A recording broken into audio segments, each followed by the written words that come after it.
Welcome to Power in Words, a quiet space dedicated to uncovering the inspiration, strength, and positive energy that already resides within you. This is not a place for loud demands or unrealistic expectations, but rather a warm, personal sanctuary where we can pause the endless noise of the outside world and simply breathe. Here, we believe in the profound impact of understanding, the gentle awakening of inner resilience, and the healing that comes from knowing you are never truly alone in your experiences. Whether you have found your way here at the beginning of a hopeful morning or in the quiet, reflective hours of the deep night, consider this a shared journey between friends. We are here to explore the deeply human experiences that connect us all, to offer self-compassion where there has been harsh judgment, and to remind you that your story, with all its complexities and quiet struggles, is both valid and profoundly beautiful. There is a particular kind of silence that settles over us when we are finally alone after a long day of pretending. It is the heavy, almost breathless quiet that arrives when you close your front door, lean against the wood, and let the carefully constructed version of yourself slowly slip away. For so many of us, navigating life feels like wearing a meticulously crafted suit of armor. We wake up, we brace ourselves against the demands of the day, and we step out into the world projecting competence, certainty, and an unwavering strength. We learn very early on that the world rewards the unbothered, the resilient, and the perfect. We are taught implicitly and explicitly that to show hesitation, to admit to sadness, or to reveal our deep-seated uncertainties is to expose a fatal flaw. And so we adapt. We become masterful at the art of fine. When people ask how we are, we offer a practiced smile and a reassuring nod. We curate our lives, smoothing out the rough edges and hiding the messy, chaotic reality of our internal worlds beneath a veneer of absolute control.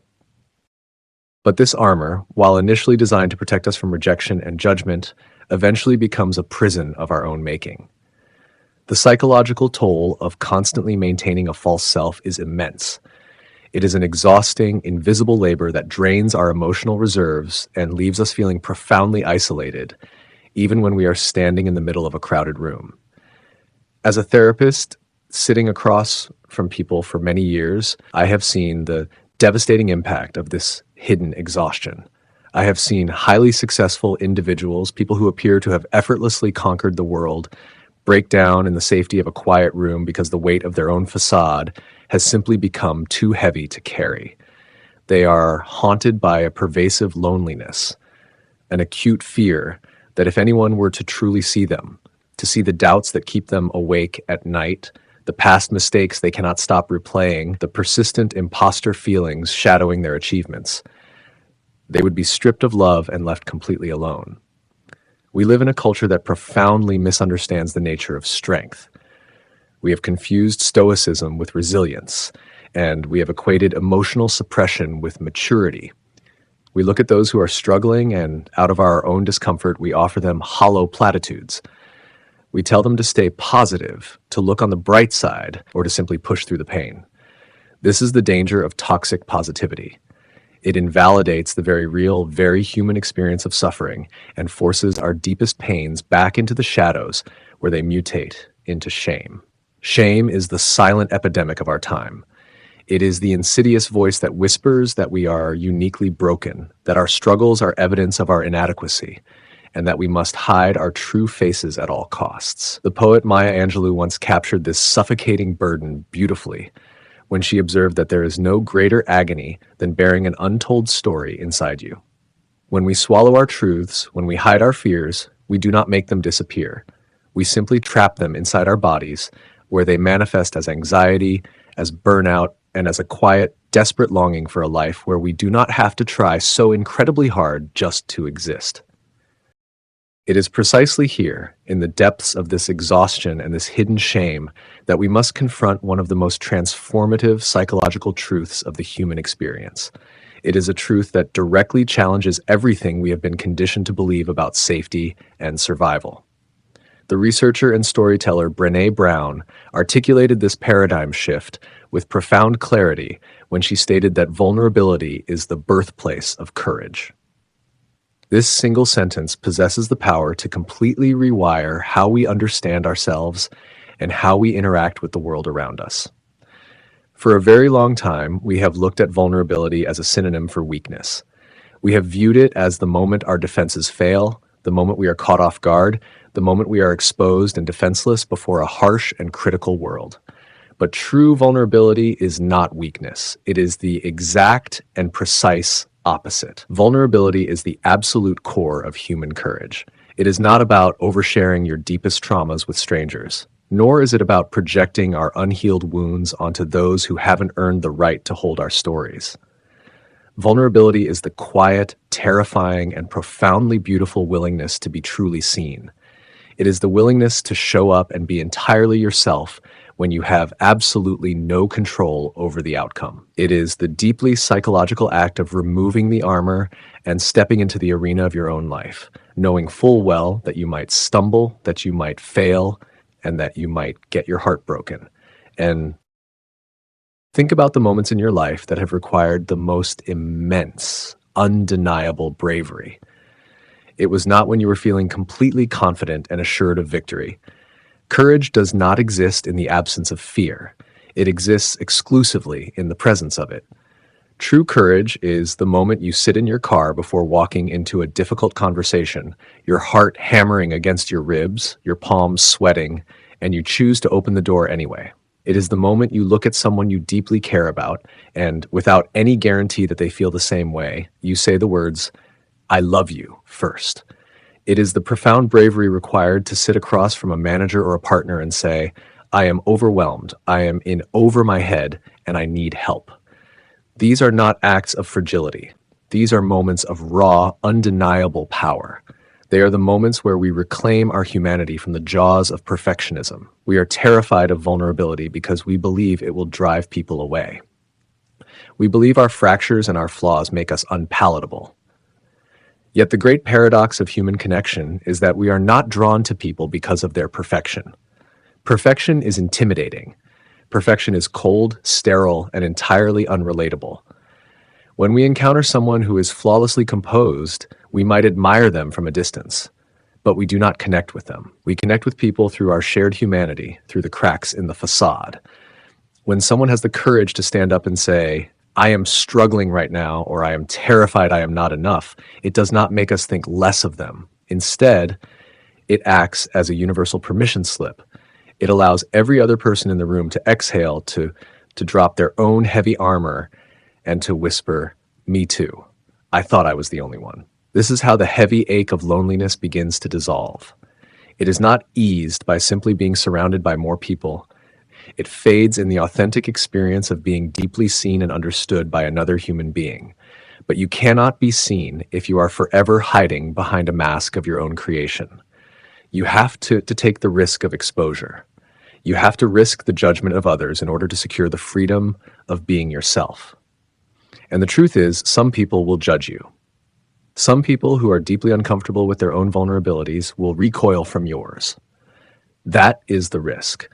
But the psychological reward of living an authentic life far outweighs the temporary safety of hiding in the dark.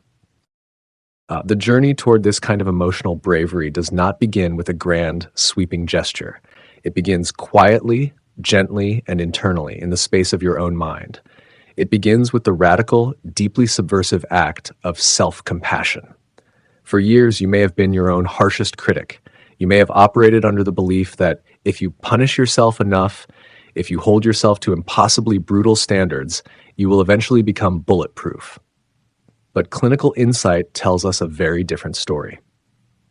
Self-criticism does not motivate us to become better. It simply paralyzes us with the fear of failure. It keeps us small, it keeps us anxious, and it keeps us entirely disconnected from our own inherent worth. To step into the birthplace of courage, we must fundamentally alter the way we speak to ourselves when we stumble. We must cultivate the ability to treat ourselves with the same gentleness, the same profound understanding, and the same forgiveness that we would instantly offer to a beloved friend who is going through a difficult time. The eminent psychologist Carl Rogers observed a beautiful phenomenon in his clinical work. He noted that the curious paradox of life is that when we accept ourselves exactly as we are right now, in all our messy, flawed, and imperfect reality, only then can we begin to truly change. Transformation does not grow in the harsh, unforgiving soil of self-hatred. It blooms in the warm, forgiving environment of radical self-acceptance. Imagine what your life would look like if you stopped pouring all your energy into hiding your insecurities. Think of the sheer volume of creative, emotional, and physical energy that would be returned to you if you no longer had to perform the exhausting role of the person who has everything figured out. What if you allowed yourself to be a beginner again? What if you permitted yourself to learn, to make mistakes, to ask foolish questions, and to grow out in the open, unashamed of the process? The fear of failure is a universal human experience, but failure itself is not an identity. It is simply an event. When we are vulnerable enough to risk failure, we open the door to genuine innovation, to profound learning, and to the kind of deep, meaningful success that is not dependent on the applause of a crowd, but on the quiet, steady approval of our own conscience. This shift toward authenticity is not a linear journey. There will be days when the world feels too sharp, too cold, and too critical, and your first instinct will be to reach for the armor again. You will want to retreat, to build the walls high, and to protect the soft, tender parts of your heart from potential harm.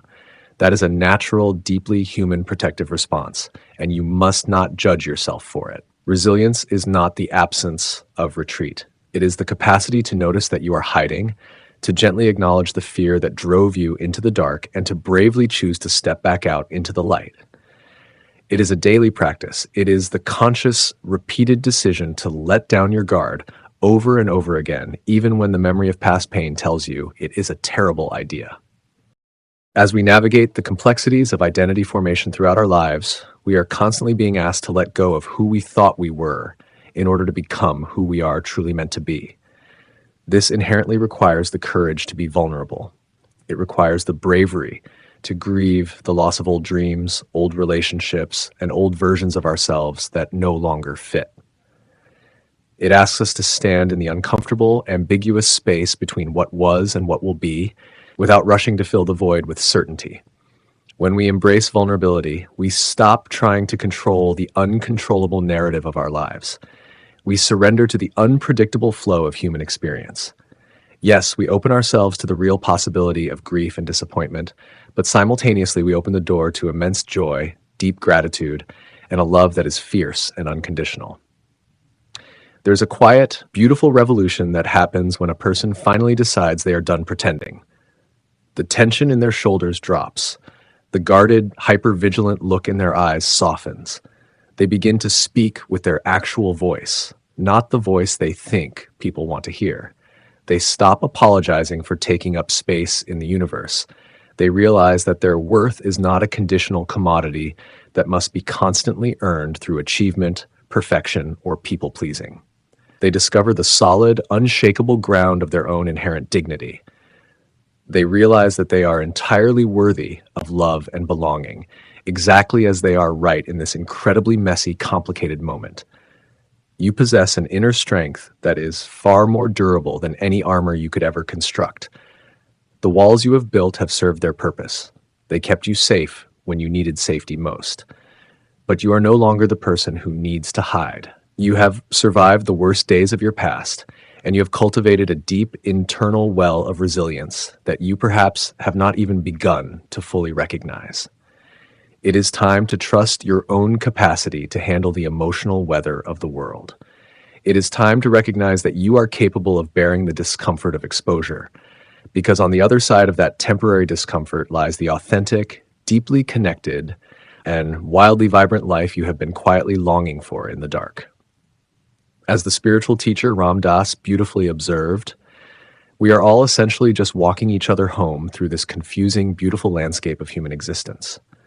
We all carry invisible burdens, we all harbor secret fears, and we all desperately want to know that we are seen, that we are understood, and that we matter. By choosing to show up authentically, by daring to let your true self be seen without the protective layers of perfection, you do more than just heal your own life.